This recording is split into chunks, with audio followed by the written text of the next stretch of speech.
आज की इस लेक्चर में माइक्रोसॉफ्ट एक्सेल में स्ट्राइक थ्रू हम आपको सिखाएंगे। ये दोस्तों एक्सेल में कैसे अप्लाई होता है, इसके लिए कौन से फंक्शन है, सेलेक्ट करें इस पूरे डेटा को। जब हम इसको खत्म करते हैं तो कैसे करते हैं, तो अगर आप इस चैनल पर नए, हमारे इस चैनल लर्निंग सेंटर को सब्सक्राइब करें, साथ घंटी वाली बटन दबाएं, लाइक करें और कमेंट जरूर प्रेस करें। दोस्तों इस सारे को मैं सेलेक्ट करता हूँ, कंट्रोल 5 प्रेस करें तो सारे का सारा स्ट्राइक थ्रू खत्म हो गया। यहाँ दोस्तों इसको सेलेक्ट कर दे, कंट्रोल 5 अप्लाई हो गया, कंट्रोल 5 अप्लाई हो गया।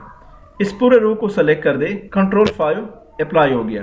एक और मेथड है इसका, पहले एरिया को सेलेक्ट कर दे, right click, format cell, font में जाए, स्ट्राइक थ्रू, ओके, अप्लाई हो गया। फिर कंट्रोल F5, स्ट्राइक थ्रू खत्म कर दिया। तो अगर आप सेपरेट से डिफरेंट सेल को सेलेक्ट करना चाहते हैं, उसको स्ट्राइक थ्रू अप्लाई करना चाहते हैं, तो कंट्रोल के साथ क्लिक करें, फिर दोस्तों कंट्रोल के साथ यहाँ क्लिक करें और कंट्रोल के साथ यहाँ क्लिक करें, कंट्रोल के साथ यहाँ क्लिक करें और कंट्रोल के साथ यहाँ क्लिक करें। अब कंट्रोल के साथ 5 प्रेस करें तो ऑटोमेटिकली अलग अलग सेल स्ट्राइक थ्रू अप्लाई हो गया।